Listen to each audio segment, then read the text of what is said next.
Terus, sebelumnya, aku infoin dulu sebelum acara mulai ya, di sini tuh, untuk nanti yang akan bertanya ada nih 2 voucher, 50.000 untuk yang ingin bertanya dan juga jangan lupa untuk absen di link yang udah di-share di kolom chat. Nah, jangan lupa untuk absen. Nah, untuk pembukaannya itu akan dibuka oleh Ibu Retna. Ibu Retna Ayu, waktu dan tempat dipersilahkan. Oke, Terima terima kasih. kasih. Assalamualaikum warahmatullahi wabarakatuh. Salam sejahtera bagi kita semua.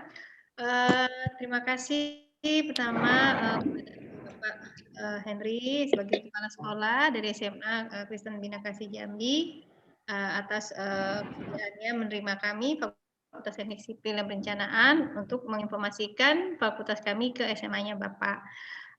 Pada kesempatan ini semoga bermanfaat buat adik-adik semua informasi tentang apa sih itu Fakultas Teknik Sipil dan Perencanaan, ya, sekaligus menambah wawasan kalian, ya kan. Kemudian siapa tahu yang tadinya tidak memahami Fakultas Teknik Sipil dan Perencanaan, jadi oh iya, jadi bisa mengerti fakultas itu apa aja.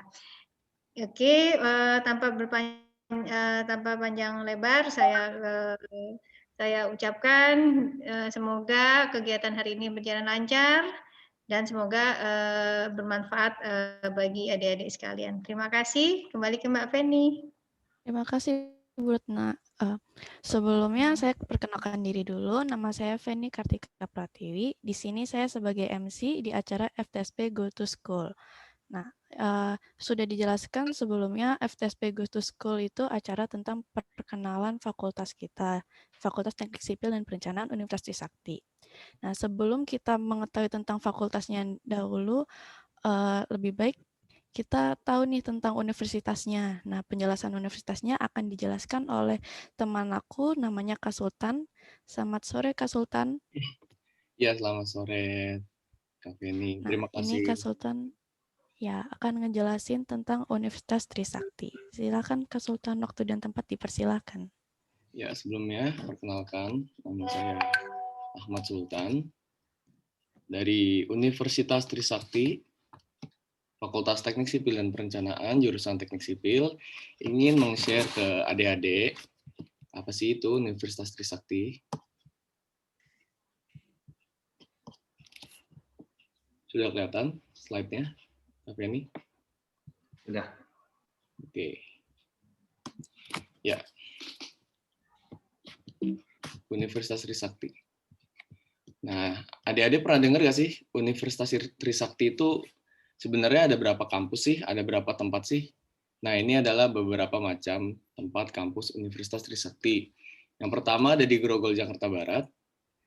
Kedua ada di Grogol, Jakarta Barat juga, sebelahan kampus A dan kampus B. Ketiga, kampus F, Ahmad Yani, Jakarta Timur. 4, kampus Sentul City, Bogor. 5, kampus Nagrak, Ciangsana. 6, kampus Mega Kuningan. Dan terakhir, kampus Semarang, Batavia. Nah, ini adalah profil Universitas Trisakti di tahun 2019 dan 2020. Sudah bisa dilihat di piramida ini, pada tahun 2020, peringkat Trisakti di Jakarta menempati peringkat kedua.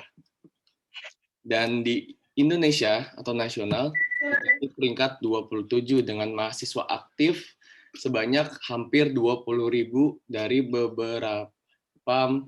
berbagai macam fakultas. Nah, fakultasnya ada apa aja sih?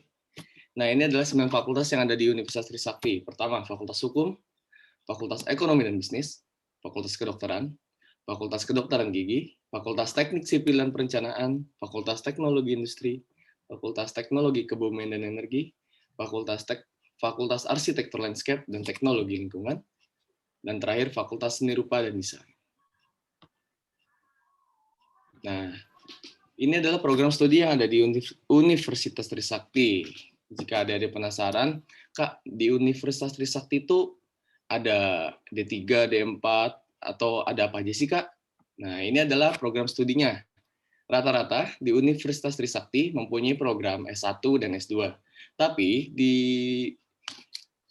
beberapa fakultas ada juga yang menyediakan profesi seperti yang di nomor 2 ini, Fakultas Ekonomi dan Bisnis, ada profesi akuntansi, juga ada D3 dan D4, dan di Fakultas Kedokteran ada profesi dokter, dan di Fakultas Kedokteran Gigi ada program spesialis konservasi gigi. Dan sisanya merupakan ada S1 dan S2. Jadi di satu fakultas itu ada dibagi lagi, ada jurusannya masing-masing. Nah, adik-adik bisa menemukan jurusan yang adik-adik suka yang ada di Universitas Trisakti. Cukup lengkap. Syarat ijazah. Nah, adik-adik bingung nih, Kak, saya dari IPS kira-kira bisa nggak sih masuk ke sini? Bisa nggak sih masuk sini? Nah, ini adalah syarat yang ada di Universitas Trisakti. Jika adik-adik merupakan anak IPS, nah, contoh di kedokteran, adik-adik anak IPS tidak bisa masuk ke kedokteran karena harus IPA. Tapi kalau ada IPS atau ada IPA, itu bisa masuk ilmu hukum, terus Fakultas FEB, dia menyediakan semua, dan juga ada di FSRD. Kak, aku dari SMK nih, misalnya teman-teman adik dari SMK. SMK aku bidangnya itu menjurusnya ke teknik sipil, menjurusnya ke bangunan. Kira-kira bisa nggak sih Kak kita lihat di sini? Di sini strip bukan berarti tidak bisa, akan tetapi jika SMK-nya itu menjurus ke suatu ilmu, contohnya SMK-nya menjurus ke suatu ilmu bangunan berarti teknik sipil. Nah itu bisa di-apply ke FTSP, teknik sipil dan perencanaan, bisa masuk teknik sipil ataupun arsitektur. Seperti itu. Kalau ada adik masih bingung atau nanti takut nyari informasinya salah, adik-adik bisa screenshot ini. Lanjut lagi, jalur masuk ke Universitas Trisakti ada jaringan masuk online, PSSB, UTBK, beasiswa, dan portofolio. Nah, ini jadwal penerimaan mahasiswa baru Universitas Trisakti, mulai dari 1 November kemarin hingga 21 Agustus 2021 saat ini. Ini juga ada bisa screenshot, biar tidak lupa. Oke. Syarat pendaftaran mahasiswa, USM. 1 lembar foto 4x6 latar belakang biru, fotokopi KTP, surat keterangan bebas buta warna, dan PSSB itu bedanya hanya menambahi fotokopi nilai rapot dari semester 1 hingga semester 5 yang sudah dilegalisir oleh sekolah masing-masing. UTBK sama, bedanya hanya ada nilai UTBK yang berlaku untuk siswa-siswi lulusan tahun 2020 dan 2021. Prosedur pendaftaran mahasiswa, langsung aja, biar gak pakai lama, adik-adik bisa screenshot, syaratnya simple, adik-adik bisa daftar di link, isi formulir, bayar biaya seleksi, kalau ada ikut FK atau FKG, ikuti TPA dan tes psikotes, nanti diumumin hasil seleksi, bayar biaya kuliah, dan regis ulang. Jangan lupa di screenshot, biar tidak lupa. Oke. Nah, ini ada beasiswa di Universitas Trisakti. Ada 3, ada OSC, KIPK, dan akademik maupun non-akademik. Fasilitas kampus Trisakti, ada FTKE, di lab mikropanteologi, Trisakti Smart Classroom, ruang terbuka di kampus A, studio gambar FSRD, perpustakaan rektorat. Ya, jangan lewatkan jaringan masuknya 14 Februari kemarin. Udah ya? Udah lewat ya? Sekarang 22 Februari. Oke, tenang aja, masih ada lagi ujian saringan masuknya soon. Nanti akan dikabarin. Cara untuk mengetahui informasi lebih lanjut bisa dicek di spmb.trisakti.ac.id ataupun di pmbinfo.trisakti.ac.id. Ya, terima kasih. Itulah presentasi dari saya. Wassalamualaikum warahmatullahi wabarakatuh. Nah, ini jangan lupa di screenshot juga untuk mengetahui informasi lebih lanjut. Ada Instagram dari Trisakti, ada email, juga ada website, WhatsApp, dan nomor telepon. Ya, sekian dari saya, Kak Feni. Baik, mungkin untuk Kak Sultan bisa nayangin nih video profil dari FTSP. Oh iya, nih, bisa biar dong. siswa-siswa tahu nih Fakultas Teknik Sipil Universitas Trisakti itu. Nah, dan ini FTSP adalah seperti apa. video profil Fakultas Oke. Teknik Sipil dan Perencanaan dari Universitas Trisakti. Selamat menyaksikan. Selamat datang di Fakultas Teknik Sipil dan Perencanaan Universitas Trisakti, tempat lahir para engineer dan perancang lingkungan binaan yang terpercaya sejak tahun 1965.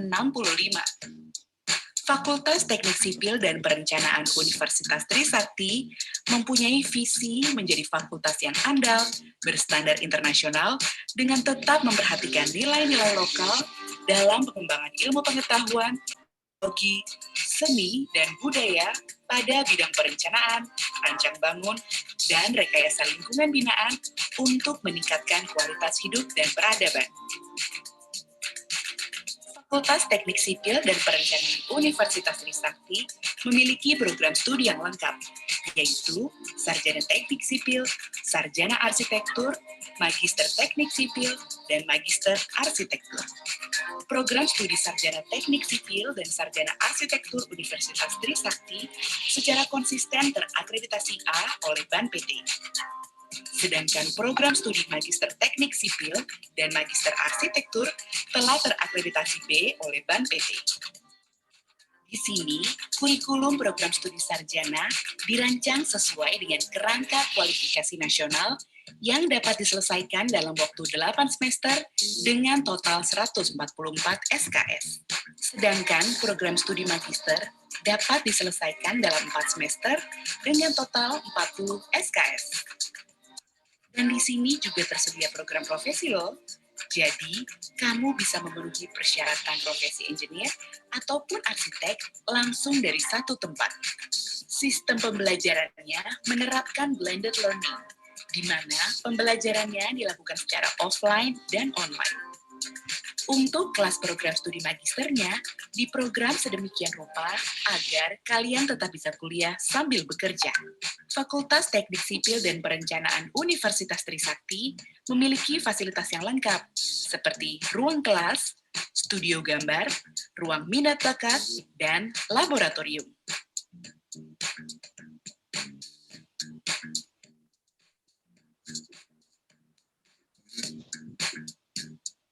Laboratorium yang tersedia di sini telah diakui dan dipercaya oleh industri, seperti lab teknologi beton, lab geoteknik, lab keairan, lab transportasi, lab ilmu ukur tanah, dan juga dilengkapi dengan lab fisika bangunan, computational fluid dynamics, lab komputer, dan lab teknologi bangunan.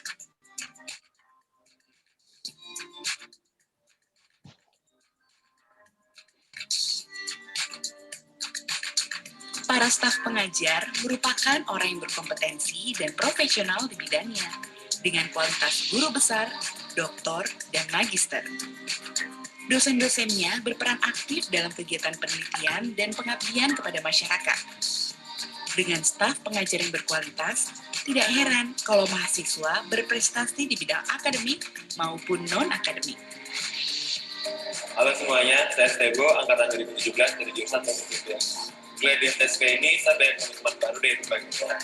Nah, di sini juga saya mengembangkan potensi saya, baik secara akademik maupun akademik. Saya Syarika dari angkatan 2018. Selama di Trisakti, saya merasa mendapat banyak ilmu yang baru, dan dengan dosen-dosen yang terbuka dan ramah, saya merasa sangat nyaman berada di kampus ini. Tidak hanya belajar, mahasiswa juga memiliki wadah untuk berkegiatan dan berorganisasi, yaitu Himpunan Mahasiswa Sipil, Himpunan Mahasiswa Arsitektur Adistana, Parlemen Fakultas, dan Badan Eksekutif Fakultas. Mahasiswa mengisi kegiatannya dengan beragam kegiatan positif dan bermanfaat bagi dirinya maupun masyarakat, seperti musik sore, bakti dharma, dan berpartisipasi dan berprestasi dalam bidang olahraga, seni dan budaya, maupun keprofesian seperti sayembara atau kompetisi ilmiah. Hingga saat ini, Fakultas Teknik Sipil dan Perencanaan Universitas Trisakti telah mencetak lebih dari 8.000 alumni. Dengan jaringan ikatan alumni, telah membuka peluang prospek bekerja jadi terbuka lebar. Lulusannya tersebar sebagai konsultan, kontraktor, pembuat kebijakan, wirausaha, akademisi, dan peneliti, baik di dalam negeri maupun luar negeri. para alumni juga berkarya pada proyek berskala nasional maupun internasional. Kami sebagai dekan ingin menyampaikan bahwa apabila Anda tertarik terhadap perencanaan bangunan, perencanaan bendungan, perencanaan jalan, maupun mengelola suatu proyek, maka silakan bergabung bersama kami untuk belajar hal-hal tersebut di Fakultas Teknik Sipil dan Perencanaan Universitas Trisakti. Jadi, makin yakin kan untuk bergabung menjadi keluarga Fakultas Teknik Sipil dan Perencanaan Universitas Trisakti? Yuk gabung menjadi Green Engineer dan arsitek masa depan. See you!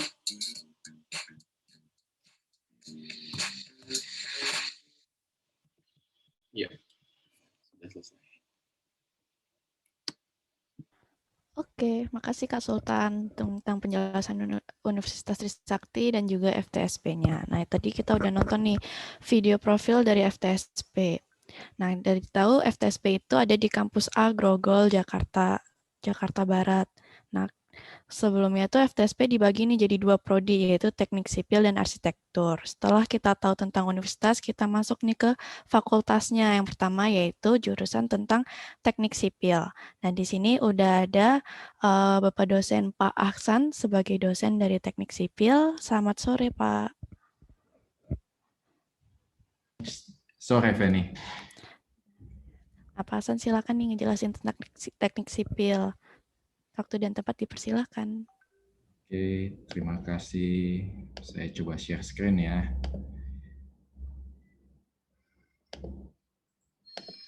Share.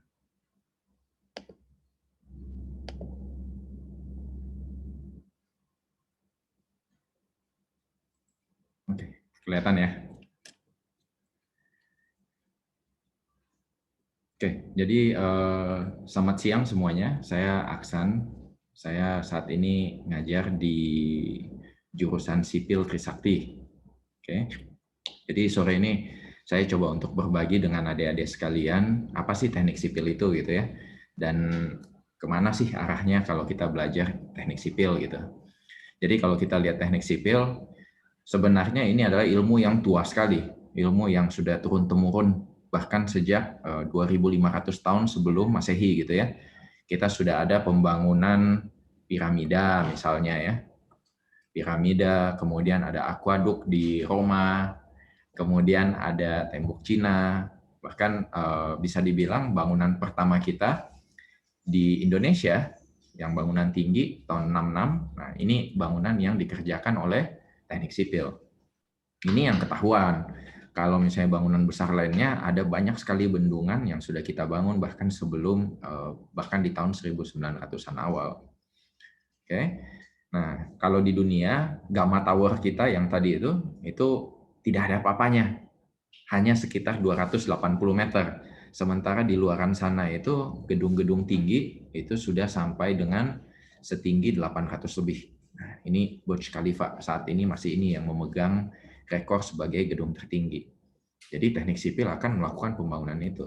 Terus kalau misalnya masuk itu di sipil ngapain aja? Masuk itu kita akan belajar lah ya. Belajar sipil itu seperti apa, dan kita menganut sistem kurikulum outcome based education. Banyak yang bilang sipil itu susah ya? Tidak. Dengan adanya sistem kurikulum OBE, maka metode pengajaran itu akan sangat berpihak kepada mahasiswa. Oke. Ada berapa aja bidang keahlian? Jadi kalau lihat tadi, struktur. Struktur itu adalah yang bagian gedung atau apapun, bentuknya itu berupa struktur bangunan gitu ya. Gedung bisa, bendungan bisa, nah itu struktur.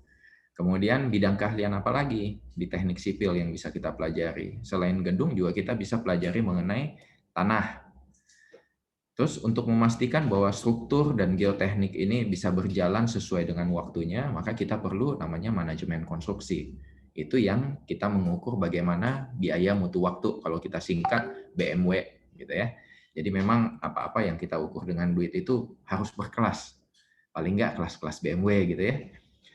Terus selain itu apa lagi? Ternyata bahkan transportasi, keairan, termasuk di dalamnya bangunan air gitu ya, terus jalan-jalan yang ada di sekitar kita, itu semuanya termasuk bagian dari teknik sipil. Oke, jadi kalau adik-adik tertarik dengan apa yang ada di sekitar kita dan berwawasan lingkungan, maka tentunya teknik sipil akan menjadi satu pilihan yang menarik sekali. Nah, selain itu, kenapa kita begitu tertarik? Karena ternyata bidang teknik sipil itu begitu kita menjadi satu tenaga ahli nasional, gaji yang bisa diperoleh atau salary-nya yang bisa diperoleh itu per tahun 2020 lalu ya, itu ditetapkan bisa mencapai Rp79.500.000. Ini satu angka yang wow gitu ya, yang menunjukkan bahwa bidang ini itu adalah bidang yang menjanjikan gitu. Terus selain itu apa lagi? Ternyata selain dia menjanjikan, juga kita bisa lihat dalam peta pemetaan dunia konstruksi di Indonesia, ternyata dunia konstruksi kita itu belum tersebar merata. Yang paling banyak itu masih daerah Jawa saja, gitu ya. Jadi masih memungkinkan sekali. Kebutuhan akan tenaga teknik sipil itu begitu besar. Data ini kita ambil dari BPS, jadi bukan dibuat gitu ya. Ini memang data yang kita peroleh pada tahun 2019 kemarin. Jadi apa yang harus kita lakukan? Kalau masuk sipil, maka akan diarahkan seperti ini. Akan ada mata kuliah, tapi jangan khawatir. Sekali lagi, diarahkan untuk membantu dan berpihak kepada mahasiswa. Modelnya seperti apa? Tahun pertama, kita akan mengajarkan itu mengenai, ini mata kuliah peralihan. Dari SMA, jurusan IPA gitu ya, dialihkan ke perkuliahan. Maka di sini ini benar-benar mata kuliah yang umum. Baru tahun kedua kita masuk mata kuliah mekanikanya. Mata kuliah yang diperlukan, mata kuliah dasar untuk teknik sipil. Kemudian tahun ketiga ini adalah tahun di mana diajarkan mengenai aplikasinya. Baru kemudian pada tahun keempat, supaya kita nggak gagal tanggap gitu ya, pada saat mau masuk ke dunia pekerjaan, maka di tahun keempat ini kita masuk ke bidang aplikasi. Jadi akan dibuat kelas-kelas di mana kita mulai bereksperimen sebagai pembicara, sebagai konsultan, sebagai kontraktor, itu adalah tahun keempat. Ini hal-hal yang coba untuk kita berikan kepada adik-adik semua. Baru kemudian pada saat kelulusannya, maka berarti anak-anak sipil itu akan lanjut untuk mempunyai tanggung jawab pada profesi dan masyarakat. Modelnya seperti apa? Anak sipil akan punya sportivitas yang tinggi. Oke. Terus sipil juga tidak akan kritis terhadap konsep sendiri. Jadi mau menerima kritikan. Artinya apa? Proses untuk pembicaraan, untuk diskusi dua arah itu sangat dimungkinkan. Bukan lagi pembicaraan diskusi satu arah, dosennya mengajar kepada mahasiswanya gitu, tapi akan terjadi diskusi dua arah. Lantas juga kita akan mau untuk memberikan penekanan khusus. Dan yang terakhir, tidak ada orang yang begitu bodoh atau tidak jujur sehingga yang tidak ada yang bisa kita pelajari. Jadi sekali lagi, di sipil kita akan belajar bahwa semua hal itu ada manfaatnya kok. Tidak ada yang tidak ada manfaatnya. Dan ada selalu poin yang bisa kita tarik dari satu kejadian atau satu peristiwa. Nah, itu model seperti sipil, dan video yang berikut ini yang akan saya sharekan ini menunjukkan bahwa betapa civil engineering itu keren. Engineers are cool. Kenapa? Ini video yang bisa menunjukkan bagaimana keahlian kita sebagai engineer gitu ya. Engineer itu bisa membuat jembatan-jembatan yang keren seperti ini. Ini akan lebih enak didengarnya kalau sound on ya. Jadi silahkan adik-adik sound on. Kami membangun begitu banyak buildings, juga airport. Bukan cuma airport, juga sarana transportasi, railway, segala macam. Jadi semua ini adalah kerjaan dari teknik sipil. Cuma bangunan? Enggak. Bahkan kami juga membangun tunnel. Jadi semua yang ada di bawah tanah itu juga kita ikutin. Selain bangunan di atas tanah, di bawah tanah, ternyata sipil itu apa? Kami juga melakukan loh acoustic design untuk bangunan-bangunan, tempat konser, juga lighting design. Selain itu tentu saja ini bidang saya. Kami melakukan eksplorasi bawah tanah, geoteknik, blasting engineer. Jadi kita mensimulasikan kalau terjadi ledakan itu bagaimana.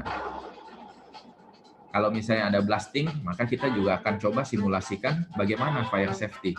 Kalau satu gedung terjadi kebakaran, apa yang harus dilakukan. Gitu ya. Jadi ini semua adalah bidang-bidang sipil. Terus apa lagi? Infrastruktur kota dong. Sesudah kita bangun semuanya, tentunya kita harus tahu kota itu seperti apa. Jadi bisa dibilang bahwa engineer itu ya desainer. Kami itu melakukan proses perancangan yang terbarukan. Jadi tidak sekedar melakukan perancangan gitu ya. Jadi terus berkelanjutan. Apa yang kami lakukan itu juga termasuk di dalamnya mekanika mengenai air. Engineer itu pemecah masalah. Jadi mungkin engineer itu bersaing dengan pegadaian gitu ya, memecahkan masalah tanpa masalah. Selain itu apa lagi? Kalau misalnya semua bisa dilakukan, maka tentunya kita bisa mewujudkan yang disebut sebagai low carbon cities loh.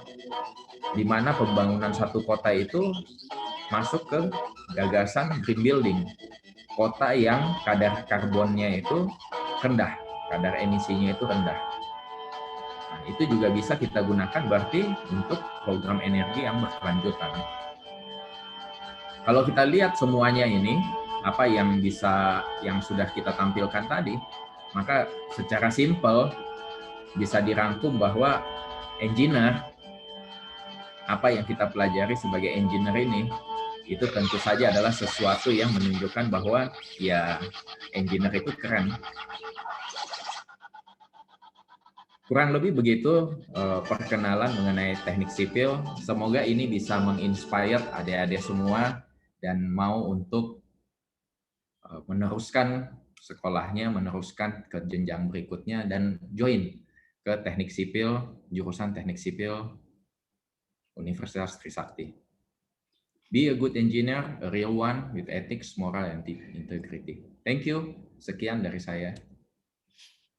Mantap. Terima kasih Pak Aksan atas presentasinya mengenai teknik sipil Trisakti. Tadi saya lihat Pak ya, ada kurikulum kita itu ada lab-lab gitu Pak ya. Kita tuh sebenarnya di lab tuh ngapain sih Pak? Selain belajar teori, di lab itu kita akan belajar apa sih Pak? Oke. Prinsipnya sih di lab itu kita nggak cuma belajar teori ya, jadi kita berusaha untuk simulasikan gitu, memahami lebih dalam lah. Apa sih sebenarnya, bagaimana kejadian itu di kenyataan, tapi kita simulasikan dia dalam bentuk skala lab gitu. Nah itu akan lebih membantu begitu kita selesai dari perkuliahan, jadi kuliahnya itu tidak sekedar teori gitu ya, tapi siap untuk masuk ke dunia kerja. Jadi ada bayangan lah Pak ya? Betul. Jadi biar adik-adik semua di sini tahu bahwa teknik sipil Trisakti itu juga mengadakan kayak studi banding ke perusahaan-perusahaan, Pak ya, ke proyek-proyek, biar ke depannya nanti ada pengalaman sendiri, biar nggak kaget, Pak ya, pas nanti masuk kerja, Pak ya. Betul, kita akan ada studi banding ke perusahaan, bahkan kita akan studi banding ke proyek dalam dan luar negeri ya. Luar negeri, benar banget. Itu seru banget kalau udah keluar negeri itu Pak. Sekalian jalan-jalan, sekalian ngeliat proyek, wah itu pengalamannya mantap banget. Terima kasih Pak Aksan atas penjelasannya. Ya. Ya, Kak Penny. Oke, terima kasih Pak Aksan dan Kak Sultan. Nah, aku ingetin sekali lagi nih, nanti akan ada sesi tanya jawab. Untuk 2 pertanyaan yang tercepat akan dapat voucher senilai 50.000, dan juga jangan lupa untuk isi link absennya yang udah ada di kolom chat ya. Nah, untuk banding ini teknik sipil dan arsitektur, untuk penjelasan arsitektur aku akan ngejelasin biar adik-adik sekalian tahu nih perbedaan dari teknik sipil dan arsitektur.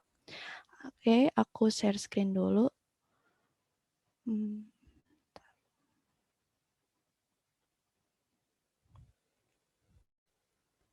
Udah muncul ya, berarti bentar. Oke. Nah, ini gedung dari fakultas kita, FTSP Universitas Trisakti di kampus A. dan FTSP sudah terakreditasi A. Nah, ini tadi udah diingetin juga di kolom chat tentang sosial media kita. Ada usakti_official, untuk arsitekturnya ada arsitektur_trisakti dan teknik sipil _trisakti. Jadi untuk yang kepo-kepo atau ingin tahu di dalamnya seperti apa, bisa di-follow di Instagram kita. Nah, lanjut lagi, tadi udah aku jelasin nih, Fakultas Teknik Sipil dan Perencanaan dibagi 2, yaitu teknik sipil dan arsitektur. Nah, ini kita masuk ke arsitekturnya. Arsitektur itu semacam seperti, bisa dibilang seperti dokter ya. Jadi kita harus punya lisensi, makanya kita disebut juga pekerjaannya tuh profesi. Jadi kita harus punya lisensi sebagai arsitek yang handal istilahnya.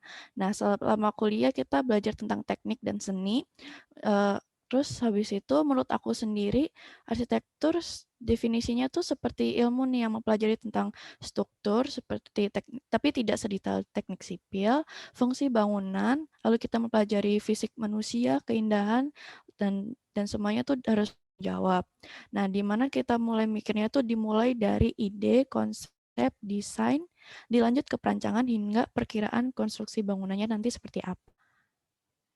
Nah, makanya nih nggak heran bangunan di seluruh dunia, baik di Indonesia maupun di luar negeri itu kadang bentuknya beda-beda. Nah, ini contoh-contoh bentuk bangunannya. Kenapa sih beda-beda?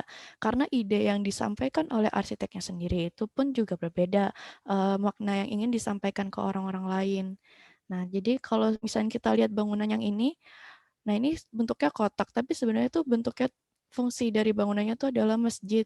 Jadi kita harus tahu apa yang dimaksud dari arsitek dari bangunannya itu sendiri. Nah, lanjut selama perkuliahan itu kita mempelajari 4 kelompok arsitektur. Nah, yang utama itu adalah perancangan, yang kedua ada sejarah, kritik dan teori, ketiga ada teknologi bangunan, dan yang keempat itu kita mempelajari kota dan permukiman. Lalu mata kuliah wajib di arsitektur itu ada perencanaan arsitektur atau studio perancangan 1-7 dan juga tugas akhir di semester 8 nantinya. Lalu kita belajar sketsa yaitu estetika dan gambar arsitektur. Untuk strukturnya kita struktur konstruksi bangunan, utilitas di dalam bangunan, dan perkiraan anggaran biaya bangunannya nanti berapa banyak. Lalu kita juga belajar teori arsitektur, sejarah arsitektur Nusantara dan dunia. Terus di skala besar nih kita ngerancang nih kota, di dalamnya perlu apa, ataupun selain kota juga ada kita merancang permukiman. Nah, kita juga belajar digital yaitu arsitektur digital dan mata kuliah lainnya seperti komunikasi arsitektur, etika profesi, penelitian arsitektur, dan lain-lainnya. Nah, tadi udah aku sebutin ya, ada namanya perancangan arsitektur sampai 1-7 dan juga tugas akhir. Nah, itu adalah mata kuliah utama mahasiswa arsitektur di FTSP ini. Nah, yang dihasilkan itu yang pertama adalah laporan analisis, skematik desain, lalu kita lanjut ke bentuk denah, tampak, dan perspektif bangunannya, lalu kita bikin nih 3D-nya, baik melalui digital atau disebut 3D modeling, dan bentuk fisik seperti maket. Nah, ini adalah hasil-hasil yang kita perlu lakukan nih di perancangan arsitektur nanti sama mendesain. Nah, aplikasi dan laptop seperti apa sih yang kita gunain di selama perkuliahan? Yang pertama itu ada AutoCAD, SketchUp, Lumion. Nah, ini tuh nanti kita akan diajarin di semester 1 dan 2. Nah, terus ada aplikasi lainnya yang udah berkembang di zaman sekarang. Nah, terus untuk visualnya kita bisa lanjut nih edit-edit di Photoshop atau presentasi di PPT. Nah, laptopnya tuh nggak harus mahal, tapi asalkan kuat biar nanti laptopnya tuh nggak lemot. Nah, ini hasil-hasil nih awal-awal misalkan kalian masuk arsitektur, nah kita masih gunain tangan untuk menyampaikan gambarnya, yaitu ini adalah hasil dari ujian akhir semester kita, yaitu ada perspektif eksterior, interior, denah, tampak. Nah, ini yang kita hasilkan sama perkuliahan. Nah, lanjut kita kalau udah bisa digital, kita lanjut nih, nggak perlu digambar, tapi kita bisa pakai aplikasi 3D modeling seperti SketchUp dan Photoshop tadi. Nah, ini sebelah kanan adalah hasil dari Photoshop-nya. Nah, ini kita belajar sketsa juga. Nanti ada live sketsa sama dosen di luar gedung. Jadi kita mencari sudut yang menurut kita menarik untuk disketsa.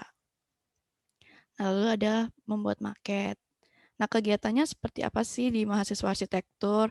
Nah, kita lebih banyak nih pameran hasil-hasil karya kita selama perkuliahan. Ada pameran jurusan, himpunan, lalu bersama Ikatan Arsitektur Indonesia. Dan kita juga bisa mengkonsepkan dan membuat instalasi bersaing dengan arsitek-arsitek terkenal nih. Nih contohnya ada di Bintaro Design District. Nah, kita saingan sama arsitek-arsitek yang lain. Karena kenapa kita bisa muncul di sini? Karena konsep yang kita sampaikan itu menarik untuk arsitek lainnya. Jadi kita bisa kesempatan untuk tampil di sini. Nah, pengalaman selama perkuliahan itu kita bisa magang dan studi konstruksi, baik di biro arsitektur ataupun di kontraktor sebagai arsitek. Ajarin bagaimana pengalaman kerja di sana. Lalu kita ada hubungan antara mahasiswa dan dosen, seperti pengabdian kepada masyarakat dan mengikuti penelitian. Jika kita udah mampu ngedesain, kita bisa mulai desain proyek kecil-kecilan. Nah, sama perkuliahan tuh kita lebih banyak presentasi, hasil analisis kita, hasil bag kita, dan juga ada mengundang dosen-dosen tamu. Ini contohnya alumni dari Trisakti yang udah berpengalaman, gimana dia akan sharing pengalaman beliau bersama dengan mahasiswa lainnya. Nah, lalu ini kegiatan kita nih saat UAS setiap semester kita membuat maket, lalu kita mempresentasikan ke teman-teman kelompok kita apa yang kita desain, kita diskusi bareng dengan dosen juga. Juga ada studi bangunannya secara langsung, kita datang ke bangunannya, kita mempelajari bangunan tersebut. Nah, prospek kerja pada umumnya mungkin antara lain sebagai arsitek praktisi, konsultan, developer, mungkin bisa interior, atau di bagian konstruksinya langsung sebagai manajer, pengawas, atau perencana. Terus kalau misalnya di pemerintah, contohnya kita bisa kerja di Kementerian PUPR, kita bisa jadi peneliti ataupun juga dosen.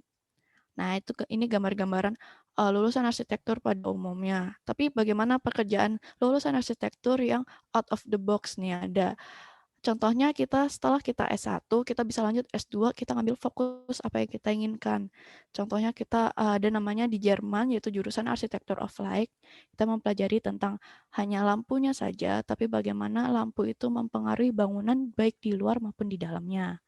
Nah, ini juga sangat menarik jurusan ini. Nah, ini contohnya seniman yang juga arsitektur, yaitu James Turrell. Dia membuat pencahayaan yang sangat menarik sampai muncul di video klipnya Drake nih, ada muncul di video klipnya Drake. Nah, terus kalau misalkan kita bosan dengan bangunan yang gede-gede, mendesain bangunan yang besar, kita bisa juga hanya mengambil interiornya saja. Jadi sama program kita belajar interiornya. Nah, ini contohnya kita mendesain etalase ruko atau interior rumah, dan juga custom tentang furnitur, baik itu material ataupun furniturnya di dalamnya sesuai dengan konsep yang kita inginkan. Nah, yang lebih heboh lagi ada namanya Exhibition Installation Event Designer ataupun Organizer. Nah, jadi kita ngedesain panggung, instalasi pameran, biasanya untuk spot-spot foto atau yang lain. Nah, kenapa arsitek bisa kerja di sini? Karena kita tahu material apa yang baik dan bagus yang akan digunakan, berapa perkiraan biayanya, dan juga kita mempelajari tentang manusia sendiri kan di awal yang udah aku sebutin. Nah, gimana manusia tuh di dalamnya tuh akan merasakan seperti apa, suasananya, gambarannya. Nah, ini fungsinya arsitek, kenapa bisa menjadi desain instalasi ataupun panggung. Nah, selain itu juga ada namanya jurnalis arsitektur. Nah, ini contohnya majalah dari alumni arsitektur FTSP. Dia membuat majalah yang bernama Archinesia, bisa dilihat di IG-nya ataupun di webnya. Nah, ini yang mendesain majalahnya itu adalah seorang arsitek, dan dia isinya tentang bangunan-bangunan arsitek Indonesia maupun di luar negeri yang sedang lagi booming atau lagi apa itu diliput di jurnalnya dia, di majalahnya.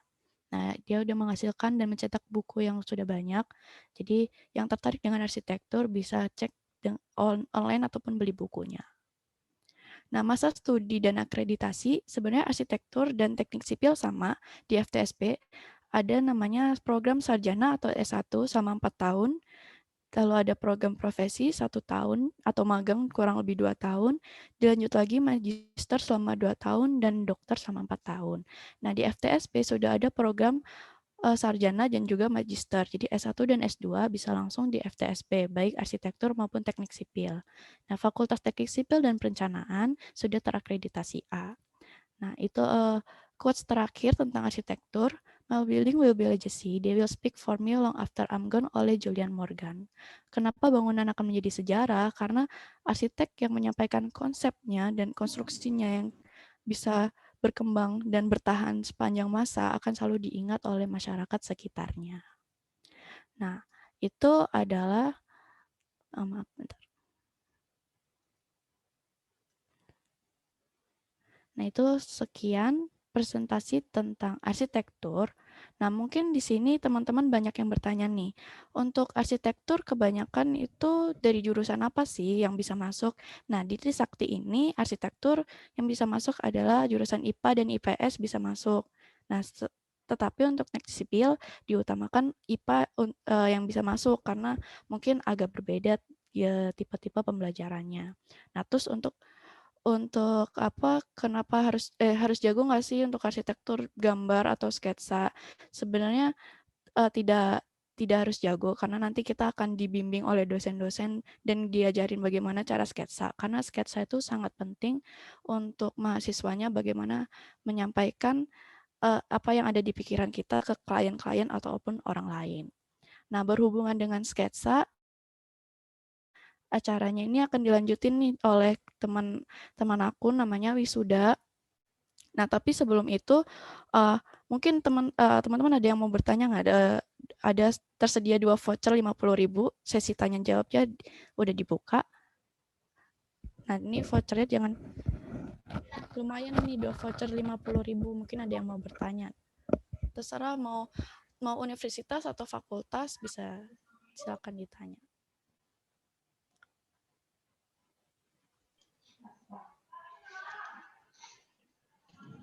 Ya, anak-anak kalau ada yang mau bertanya. Sebelum dilanjut acara selanjutnya, ada yang ingin bertanya? Maaf ya, saya salah Bu ya. Anak-anak kalau ada yang mau bertanya, hidupkan kameranya dan supaya tahu ya siapa yang bertanya. Lalu silakan ajukan pertanyaan.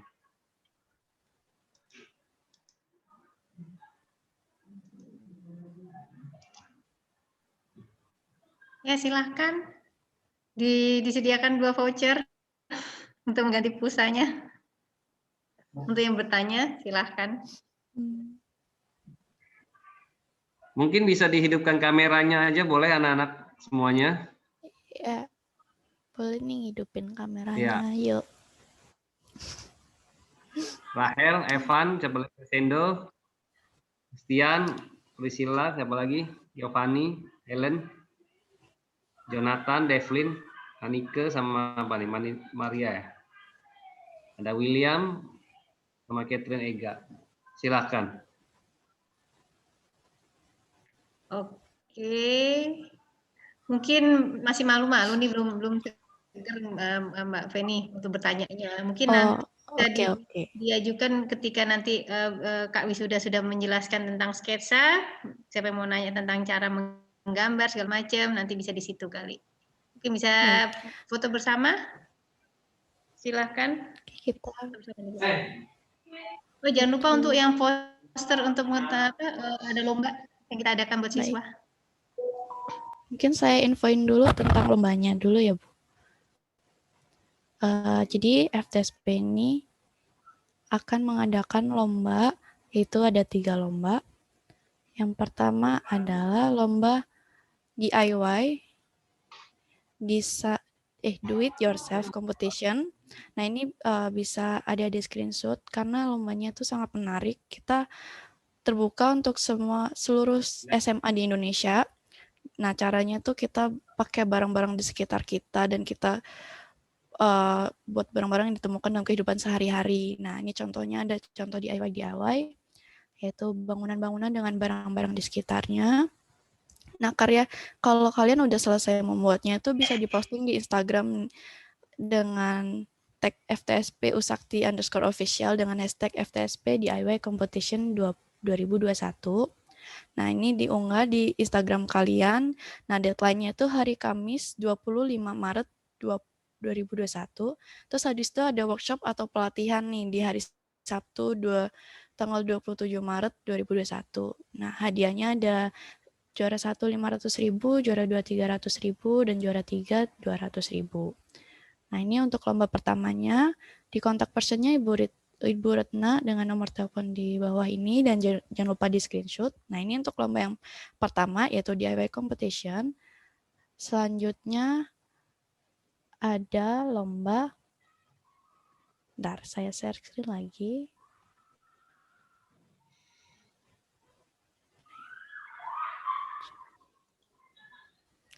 Nah, ini contoh-contoh DIY yang tadi saya sebutkan. Nah, dari Tanaka_Tatsuya. Nah, ini contoh yang kedua. Lalu untuk lomba yang kedua yaitu sketsa. Nah, pendaftarannya gratis. Sketsanya ini batas waktu pengumpulannya hari Kamis 25 Maret 2021. Nah, syaratnya itu sama untuk seluruh siswa SMA di Indonesia. Nah, sketsanya tuh berdasarkan barang-barang di sekitarnya. Jadi nggak apapun yang di sekitar kita bisa disketsa dan diupload, diposting di Instagram kalian dengan maaf. Nah, terus sama juga caranya di tag FTSP Usakti_official dengan hashtag FTSP Sketch Competition 2021. Nah, hadiahnya juga sama, juara 1 500.000, juara 2 300.000, juara 3 200.000. Nah, narasumbernya juga sama Ibu Retna dengan nomor telepon di bawah ini, dan juga untuk yang bertanya bisa melalui email humas_ftsp@trisakti.ac.id. Nah, ini sama ya, deadline-nya sama yang sebelumnya. Nah, terus yang selanjutnya tuh untuk yang suka bikin-bikin poster atau Photoshop, lagi ngotak-ngatik Photoshop, bisa nih ikut kompetisi poster konstruksi.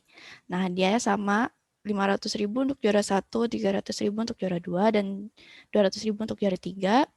Syarat dan ketentuannya juga sama dari ketiga lomba ini, yaitu ditujukan untuk pelajar SMA seluruh Indonesia. Nah, temanya ini struktur dan konstruksi, jadi tentang pembangunan-pembangunan yang ada di dunia ataupun di Indonesia.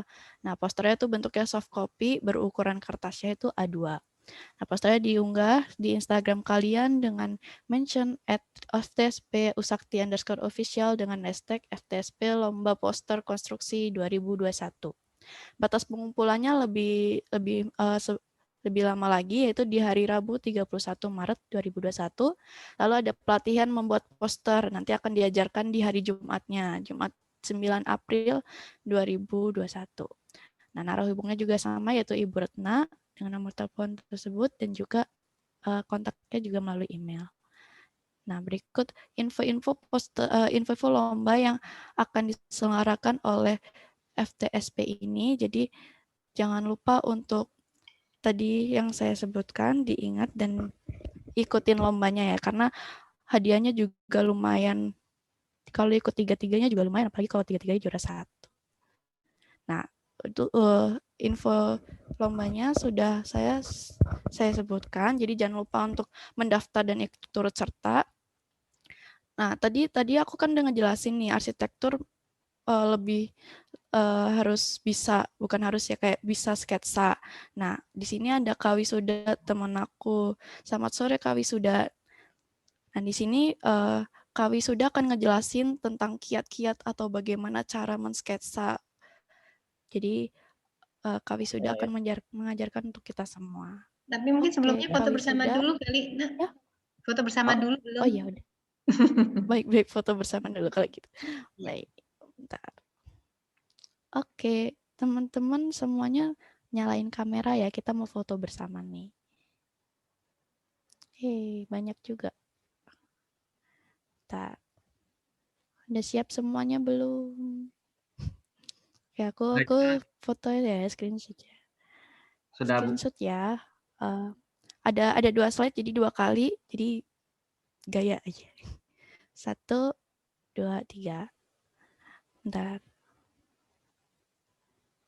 Oke, baru 1. Bentar. Saya kirim dulu. Terus slide kedua. Oke, 1, 2, 3. Ya. Oke, sudah. Makasih. Terima kasih, Kak Feni. Nah, oke, mungkin langsung dilanjutin nih oleh Kak Wisuda mengajarkan kita sketsa. Jadi adik-adik sekalian bisa coba juga sketsa di rumah dengan kertas dan alat tulis di sekitar kalian sambil kita belajar sketsa nih. Oke, Kak Wisuda, silakan. Halo Mbak Feni, selamat siang semuanya. Nama saya Wisuda Dharma Pradipta. Saya sekarang adalah mahasiswa arsitektur Trisakti. Nah, sebentar, saya share screen ya.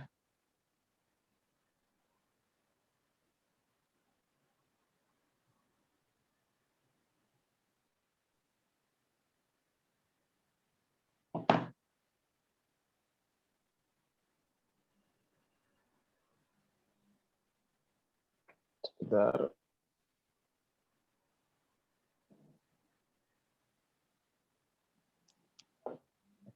Apa sudah memuat PPT-nya? Sudah, lagi loading. Oh, udah muncul. Nah, kita mulai dari sketsa perspektif ya. Jadi di arsitek itu kalau kita gambar itu namanya sketsa perspektif. Sketsa karena tidak terlalu selesai ya, tidak finishingnya hanya cuman warna simple. Kemudian perspektif adalah jenis teknik yang dipakai. Nah, kita bisa dilihat ini salah satu, ini contohnya itu di bagian kanan ya. Nah, kemudian dasar dari sketsa perspektif itu apa aja sih, Kak? Nah, dasarnya itu sebenarnya kalau kita pengen bikin sketsa perspektif itu cuma titik hilang, garis perspektif, garis horizon, dan garis objek. Nah, ini kita bisa langsung tes ya. Ini ada sebuah foto. Nah, ini adalah garis horizon yang tadi dijelaskan. Ini ada titik hilangnya. Nah, titik hilang ini biasanya berada di garis horizon. Kemudian ada garis objeknya. Ini garis objek adalah garis yang tidak mengikuti titik hilang. Nah, maksudnya adalah nih, garis perspektif ini kan mengikuti titik hilang, dan sementara garis objek itu tidak mengikuti.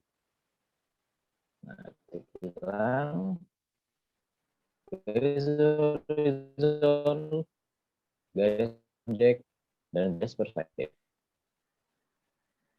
Nah, kenapa garis horizon itu perlu sih? Nah, ini ada misalnya ya, untuk menentukan ketinggian view-nya dari mana.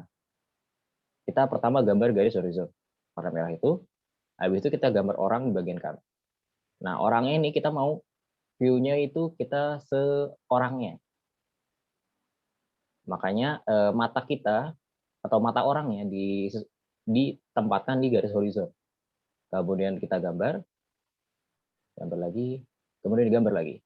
Nah, kalau pas kita menyesuaikan ini matanya, kita bakal melihat kalau orangnya itu bakal setinggi, sementara matanya itu satu tinggi, dan terjadi efek 3D-nya. Nah, ini apabila kita tidak menempatkan matanya di satu tinggi, maka kita bisa melihat orangnya ada yang lebih tinggi, ada yang lebih pendek, itu yang bagian kanan, ada yang mirip seperti raksasa itu di belakangnya. Nah, selanjutnya, sudut pandang perspektif. Sudut pandang perspektif ini berdasarkan dari garis horizon ya. Tadi sudah jelaskan garis horizon itu buat ketinggian sudut pandangnya. Ini ada perspektif mata cacing. Ini kita bagaikan kita sebagai cacing melihat objeknya. Nah, ada sudut pandang manusia. Kemudian ada sudut pandang perspektif mata burung ya. Sudut pandang mata burung itu berarti kita bagaikan kita seekor burung, kita melihat suatu objek seperti manusia, bangunan, itu pasti berada di atas objek itu. Nah, ini jenis perspektif berdasarkan titik hilangnya. Tadi kan ada garis horizon, titik hilang, garis perspektif, dan garis objek. Nah, ini ada 1 titik hilang, 2 titik hilang, dan 3 titik hilang. Yang biasanya arsitek pakai itu adalah 3 titik ini. 3 jenis perspektif ini.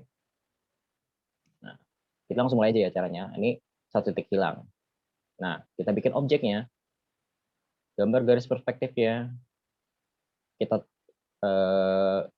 gambar lagi garis objek di bagian belakang, lalu itu belakang. Nah, 1, kita bikin lagi garis objek, gambar, garis objek, gambar. Nah, simpel kan? Kalau 1 titik hilang. Nah, jangan lupa di akhir-akhir kita kasih shading. Nah, ini contoh sketsa perspektif ya, buat anak arsitektur biasa gambar cuman kayak gini nih, jadi tidak ada gambar yang benar-benar lurus karena kita freehand, tidak memakai penggaris.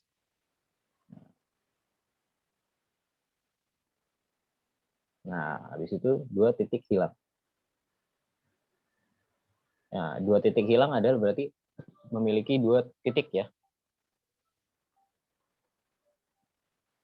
Kita tinggal menggambar-gambar saja, mengikuti garis perspektifnya dan mengikuti titik hilangnya. Nah, akhirnya di shading juga. Nah, ini 1 contohnya ya.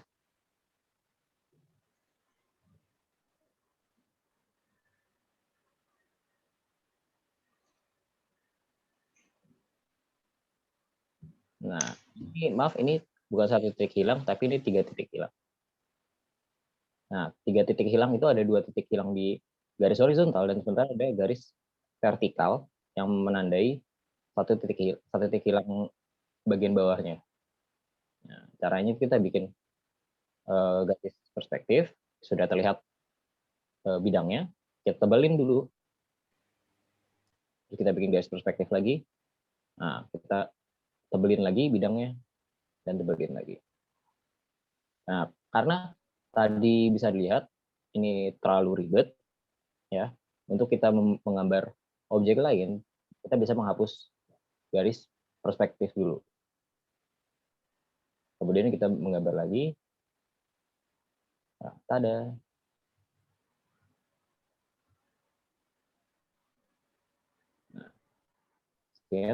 Nah, ini bisa dilihat objeknya kita dari atas ya. Kita dari atas melihat ke bawah. Nah, ini sebagai contoh. Ini biasanya 3 titik hilang itu adalah saat kita ingin menggambar gedung. Garis sudut pandang perspektif burung atau sudut pandang perspektif mata cacing.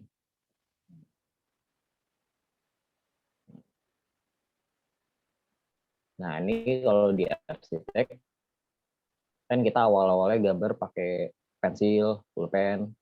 Itu pas kita lagi diajak dosen untuk jalan-jalan, sketsa, ini salah satu contoh hasilnya.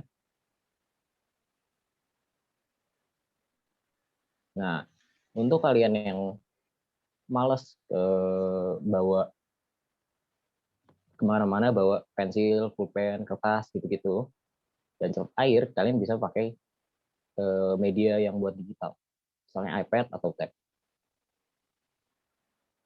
Nah, udah sekian dari saya. Happy sketching.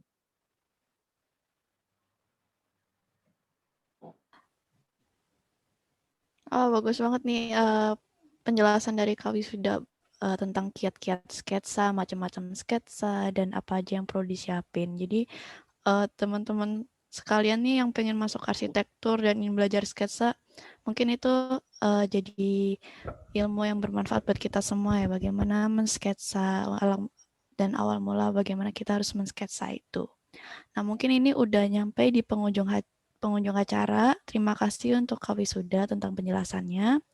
Nah, sebelum saya tutup, saya akan tadi langsung lanjut siswanya mungkin tanya jawab ya. Iya. Iya, ada voucher, 2 voucher lumayan 50.000 buat balikin kuotanya. Ayo yang tanya bebas mau nanya tentang arsitektur, teknik sipil ataupun tentang Trisakti sendiri. Nah, di sini ada orang-orang yang bisa menjawabnya. Jadi jangan sampai kalian bingung. Nah, terus tadi di kolom chat ini udah disebutin ada link absen dan juga link tentang feedback nih tentang acara kita yang sekarang. Jadi mohon diisi ya.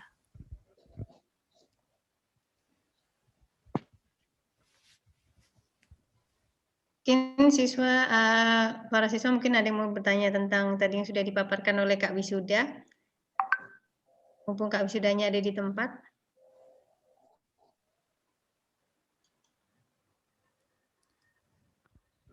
Kalau yang ada yang malu-malu boleh kok nanyanya di kolom chat, nanti aku bacain. Atau enggak on cam.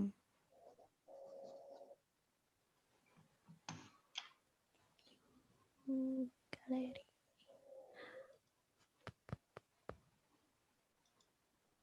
Mungkin Pak Henry, bagaimana Pak? Tadi penjelasan dari tentang fakultas kami dan juga tadi Wisuda memperkenalkan sketsa kepada siswanya Bapak.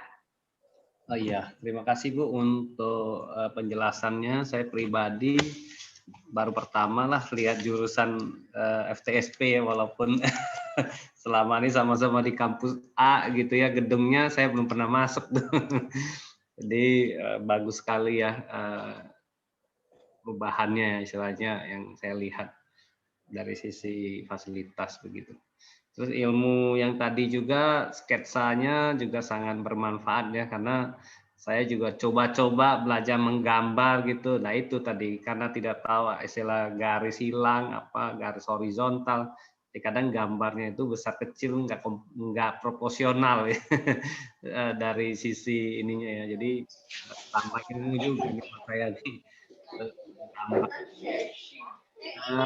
Oke, anak-anak ada yang mau bertanya silakan, kalau ada yang mau bertanya melalui lewat Oke, mungkin ada yang bertanya itu Bu, sepertinya ada dari Christian itu. Silakan. Oke, aku bacain dari Christian. Selamat siang, saya ingin bertanya dalam bidang arsitektur dalam membuat berbagai proyek atau sketsa biasanya apa aja tantangannya? Mungkin pertama bisa dijawab oleh Bu Retna nih tentang proyek-proyek. Tentang sketsa, tantangannya apa sih dalam menerima sebuah proyek gitu? Terima kasih Mbak Christian sudah bertanya dalam bidang arsitektur berbagai proyek terus sketsa. Oke, tantangannya jujur awal saya masuk kuliah arsitektur itu saya tidak suka sama sketsa, ya kan? Namun akhirnya saya dibimbing sama dosen, ya kan? Terus akhirnya jadi suka sketsa. Jadi pada dasarnya itu bagi kalian yang mau masuk arsitektur tapi khawatir tentang sketsa, nggak pede dengan sketsa, akhirnya mundur nggak mau masuk arsitektur, saya sarankan mungkin dipelajari dulu baik-baik ya kan, karena tidak jago sketsa akhirnya mundur itu amat sangat disayangkan sekali, karena itu dengan terus di banyak latihan nanti lama-lama akan terbiasa dengan mensketsa. Dan saya yakin pun dengan kakak kelas kalian, bahkan Kak Wisuda pun juga awal-awal juga tidak semahir sekarang sketsanya, dia juga proses, ya kan, begitu juga Kak Feni, ya kan. Nah, paling tantangannya kembali lagi dari lama-lama kalian sering latihan nanti akan terbiasa. Seperti itu sih. Jadi jangan takut. Mulai dari benar-benar di sekitar kita, kayak contohnya kayak misalnya gelas atau buku, ya kan? Kamu sketsa dari yang kecil-kecil aja sampai nanti akhirnya bisa mensketsa bangunan seperti itu. Mungkin itu Kak Feni yang bisa saya informasikan. Baik, terima kasih Bu Retna. Mungkin udah Mungkin Kak menjawab Feni juga dari bisa pertanyaan. nambahkan dari pengalamannya Kak Feni juga sebagai mahasiswi arsitektur. Sebenarnya kalau sketsa itu kadang diperlukan di proyek ya, karena kebetulan saya punya kesempatan kerja sebelumnya, yaitu tadi desain panggung atau desain kayak tentang apa ya, konferensi, bagaimana sesi tanya jawab gitu, talk show. Nah itu kita pentingnya sketsa tuh itu sebelum kita membuat ke 3D-nya atau ke gambarnya dalam 2 dimensi atau 3 dimensi itu, bagaimana perlunya sketsa itu menyampaikan apa yang ide atau konsep di pikiran kita, gambarannya sampai ke tersampaikan oleh orang yang ingin melihat. Nah, tantangannya itu sebenarnya bagaimana jelasnya gambarnya itu sebenarnya. Tapi kita kalau sketsa bisa sambil jelaskan dengan komunikasi. Nah, makanya tadi juga ada pelajaran tentang komunikasi arsitektur. Nah, komunikasi arsitektur membantu sangat kita berkomunikasi dengan klien dengan secara vokal maupun gambar. Nah, sebenarnya itu sangat membantu. Jadi sebenarnya nggak ada tantangan kalau kita bisa menyampaikan dengan gambar dan komunikasi. Sebenarnya itu sih Bu, belum tidak ada tantangan, tapi itu mungkin sambil belajar seiring waktu, jadi akan lama-kelamaan akan terbiasa. Nah sebenarnya ini ada juga nih pertanyaan yang kedua dari Devlin. Nah dia direct message ke saya, jadi saya bisa baca. Mau tanya sebenarnya nggak jauh ya, mau tanya Kak, kalau kita masuk jurusan arsitektur, apakah nanti kita akan diajarkan menggambar sketsa dari basic, atau memang kita harus sudah bisa menggambar sketsa sebelum masuk jurusan arsitektur? Nah, menurut saya sebagai mahasiswa arsitektur itu basic itu perlu, nanti akan dibimbing, jadi dasar-dasarnya aja. Jadi dibimbing oleh dosen dan kita belajar antar mahasiswa, mungkin nanti ada yang akan jago banget nih sama sketsa, kita bisa ikut belajar ke teman-teman kita. Jadi nggak perlu takut. Nah, untuk masuk sendiri ke jurusan arsitektur di Trisakti ini ada namanya tes menggambar, tapi itu nanti cara menilainya mungkin saya kurang tahu, dosen yang tahu bagaimana cara menilai dari gambarnya itu.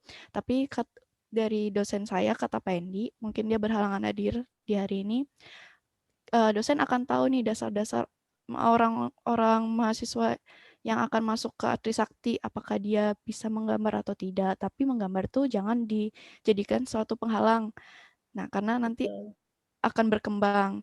Nah, jadi untuk masuk ke jurusan Trisakti ada namanya tes menggambar. Nah, tes menggambar itu nggak susah, mungkin soalnya tuh kayak suasana pasar, suasana perkotaan, atau suasana di rumah kita. Nah, itu cuman itu aja suasana. Jadi menggambar-gambar yang sering kita lihat. Jadi nggak susah nanti tes masuknya. Jadi kalau saya bisa menambahkan, jadi bukan bagusnya gambar yang kalian buat atau sketsa yang kalian buat, namun bagaimana kalian bisa menyampaikan ide dimensinya, entah itu 2 dimensi atau 3 dimensi.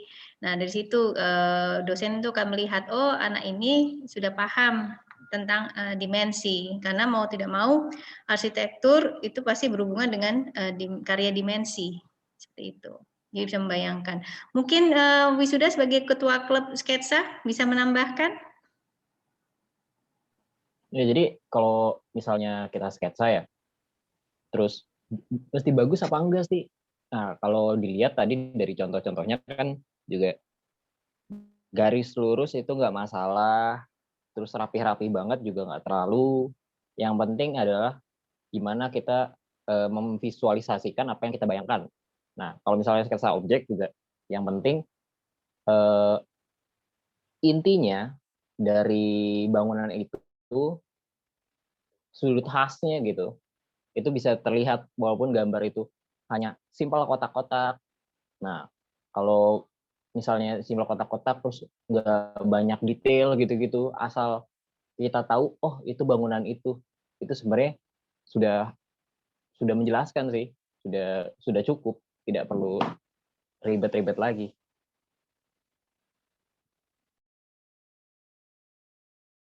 Oke, terima kasih. Semoga tadi jawaban dari Kak Wisuda, dari Kak Feni, dan dari saya terkait sketsa bisa memberi masukan kepada siswa yang tertarik masuk ke jurusan arsitektur dan tidak takut untuk menghadapi kata-kata sketsa. Mungkin saya kembalikan lagi ke Kak Feni. Baik, terima kasih Kak Wisuda dan Bu Retna, dan makasih untuk Christian dan Devlin untuk pertanyaannya. Jadi selamat kalian dapat voucher 50.000. Yeay. Nanti akan dikontak langsung dari pihak FTSP tentang vouchernya lebih lanjut. Jadi biar bisa dikontak, isi link absennya ya. Jadi isi link absen dan juga feedbacknya. Itu sangat berguna untuk kita semua. Baik, oke, akan saya tutup ya Bu. Dan itu terima kasih sebelumnya untuk Kepala Sekolah SMA Kristen Bina Kasih Jambi dan juga siswa-siswa sekalian yang sudah hadir. Dan juga Bapak Ibu dosen dari Universitas Trisakti serta teman-teman mahasiswa yang lainnya telah meluangkan waktu di acara FTSP Go to School ini. Saya Feni Kartika sebagai MC dan juga perwakilan dari Fakultas Teknik Sipil dan Perencanaan mengucapkan terima kasih banyak atas kehadiran dan waktunya. Mohon maaf jika saya ada salah kata dan semoga hari ini ilmu dan informasinya bermanfaat untuk kita semua. Nah, saya henti sampaikan untuk selalu jaga kesehatan dan juga imun tubuh supaya musibah ini atau pandemi ini cepat berlalu dan kita dapat bertemu langsung nih secara langsung di acara FTSP Go to Schools di live sessionnya. Nah, jadi mungkin itu saja yang ingin saya sampaikan. Tetap selalu berdoa kepada Tuhan Yang Maha Esa dan juga diberikan kesehatan untuk kita semua. Amin, amin, ya Rabbal Alamin. Nah, sekian. Terima kasih. Wassalamualaikum warahmatullahi wabarakatuh dan sehat selalu untuk kita semua. Terima kasih semuanya. Terima kasih Pak Hendri, terima kasih siswa-siswa atas waktunya. Terima kasih Pak Hendri, Bu Retno, Feni, Terima kasih, Bu. Sultan, narasumber yang lain ya. Adik-adik semua sehat selalu. Kak Wisuda ya. Mohon pamit ya. Assalamualaikum. Sama-sama. Assalamualaikum. Dadah. Semua.